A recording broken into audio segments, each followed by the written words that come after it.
Hi guys, welcome to our second video in chapter 14. This video is going to talk all about the combined gas law and Avogadro's principle. To start, I should define the combined gas law, and this is what happens when we combine all of the three previous laws we've talked about. So it states the relationship among pressure, volume, and temperature, which I'm going to highlight.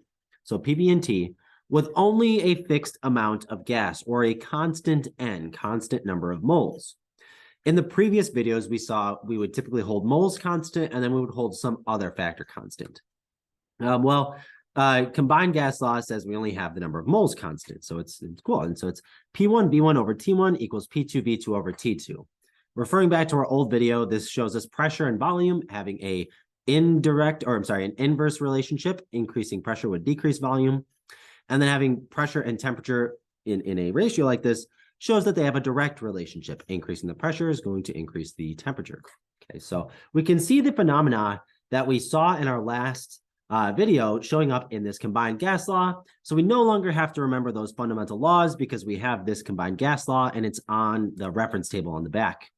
I actually want to show you guys, like, let's imagine that if we have constant temperature here, well, in that case, T1 would equal T2. So I can replace that and say T1, T2. Well, if I multiply this across, I'm going to see these cancel and then these cancel. So if I have a constant temperature, I get P1 V1 equals P2 V2. That is the same as our first law on the last video, I think Boyle's law.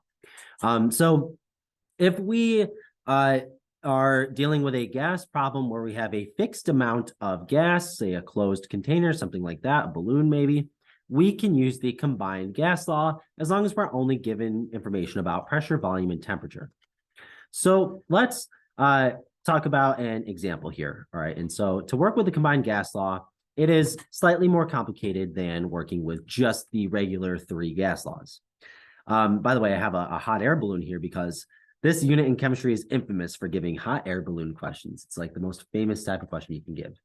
So let's take a look. It says a gas at 110 kilopascals, gas at 110 kilopascals and 30 Celsius fills a flexible container. And I'm just going to make a note next to that because I find that this means that V can change, right? So it's in a flexible container like a balloon with an initial volume.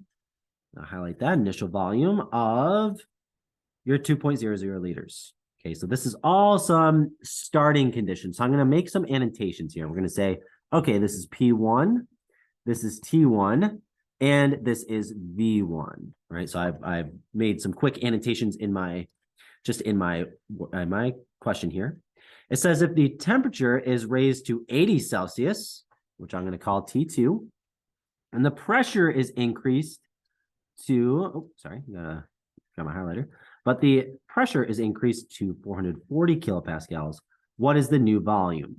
Okay, so making some quick annotations here. This is my T2, this is my P2, and I'm looking for a V2.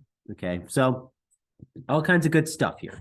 Now, with these really long problems, I do tend to actually take time to list out my variables. So I'll do, let's do P1, T1, V1, P2, T2, and V2. And we'll go through and we'll fill all these out just so we know what are we given, what are we looking for before we go and plug in. Our initial pressure is 110 kilopascals. Our initial temperature is 30.0 Celsius. Our initial volume is 2.00 liters. Our second pressure is going to be 440 kilopascals. Our second temperature is going to be 80.0 degrees Celsius. And our second volume is what we would like to solve for. So I'm just going to put question marks. Now, I need to remember that because we are dealing with gases, we are talking about kinetic energy. And so I can't leave my temperatures in terms of Celsius. I do have to convert these into Kelvin. So I'm going to add 273 to convert from my Celsius to my Kelvin. And I'm going to find out that my initial temperature is 303 Kelvin. And my second temperature is 353 Kelvin. Now that I have all 5 variables from the question and my unknown that I do not have here, I'm going to start to solve. Okay, so I'm going to write out my initial equation. P1 V1 over T1 equals P2 V2 over T2. And now I can know, okay, question is asking that I solve for V2. I'm going to rearrange my equation to put V2 on its own side so that I can easily see what this is going to look like. So I'm going to bring T1 up to the top on my other side and P2 to the bottom. So I have my P1, V1 over T1, and now T2 is brought to the top and P2 is brought to the bottom. And this all equals, of course, our V2. So now I can plug in this monstrosity, right? P1 was 110 kilopascals. V1 was 2.00 liters. And T2 was 353 Kelvin. Can divide that by my T1, which was 303 Kelvin, times my P2, which is 440 kilopascals. Now, if I track my units here, I know that I have done this problem correctly because kilopascals cancels with kilopascals, Kelvin cancels with Kelvin, and I will be left with the units of liters, which indicates volume, which is exactly what we're looking for. And so I would recommend doing this math out. When you're putting this in your calculator, please do me a favor and just throw some extra brackets around the denominator. Sorry, that will help prevent a lot of errors that I see when we're solving this question. If we do our math out here, we are going to get a fairly succinct answer of 0.58 liters. And since my 110 kilopascal has two significant figures, I am going to keep this with just two significant figures. And there is my answer. That is my answer for what the volume would be. Excellent. So you can see it takes some careful planning as we did on the left, and then just some algebraic substitution into our formula. Moving on, let's talk about the second topic of today's video, the Avogadro's principle, or just Avogadro's principle. So Avogadro was the chemist or physicist, I suppose, who did discover the mole, and he discovered the mole as just part of his career. He spent a lot of time actually examining gases and studying them. And one important principle that he found was that equal volumes of gases at the same temperature, pressure, and we said volume, will have the same number of particles. So up here, if we have the same number, if we have a closed system, we can't change n. If we have two conditions with the same pressure, volume, and temperature, they're going to have the same number of particles. And so this gave rise to what's called the molar volume. And this is the most important takeaway for Avogadro's principle. It says the molar volume for a gas is the volume that 1 mole occupies at 0 Celsius and 1 atmosphere of pressure. 0 Celsius and 1 atmosphere of pressure, you can see on the very first page of your reference table. This is called STP, or standard temperature and pressure. So if you see STP, standard temperature and pressure, means 0 Celsius, 1 atmosphere. And Avogadro showed that experimentally that the molar volume of any gas, all gases that are out there, is 22.4 liters. So 22.4 liters over 1 mole.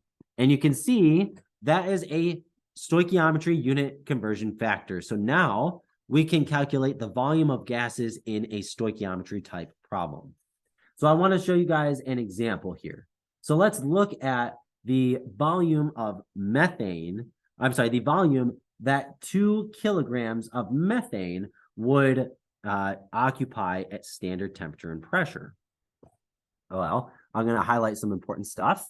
We know we have 2 kilograms of methane, and it's at STP. Okay, so going back to this, we said if it's at standard temperature and pressure, the volume of 1 mole will be 22.4 liters. Okay, so that's what we said. So let's make a note.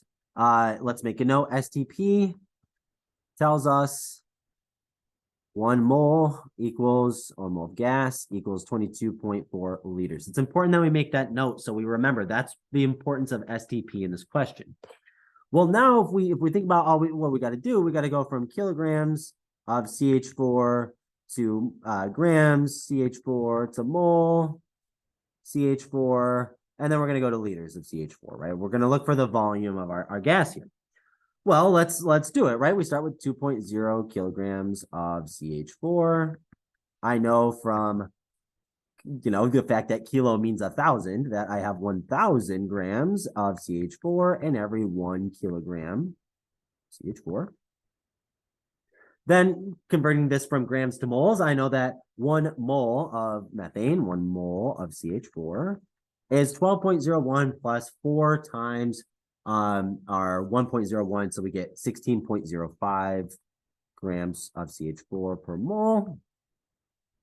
And then finally, so if I track units, kilograms of CH4 cancels, grams of CH4 is canceled. And then now I am looking to convert this into volume, or how much space is this gas going to take up? And I'm going to look up here to my truth that I set up here. And I said that 1 mole of any gas, which includes methane, has a volume of 22.4 liters. And so this is the key new aspect to Avogadro's law. And I can see moles of CH4 cancels, and I am left with liters. So understanding that 1 mole has a volume of 22.4 liters is the key to actually answering this question. And if we do our math out here, we are going to find we get 2,791 liters of CH4. And then I'm going to go back and look at my question and say, okay, I had 2 significant figures here. So I'm going to round this to 2,800 liters of CH4 gas. And there is my answer. Quite a bit large volume, considering 2 kilograms is about 5 pounds. And that should make sense because gases, by nature of being very, not dense, very low density, they're very light. So you have to have a large volume to come up with a fairly modest amount of mass here. All right, guys, that's all I have for this video. Thank you for watching, and I'll see you in the next one.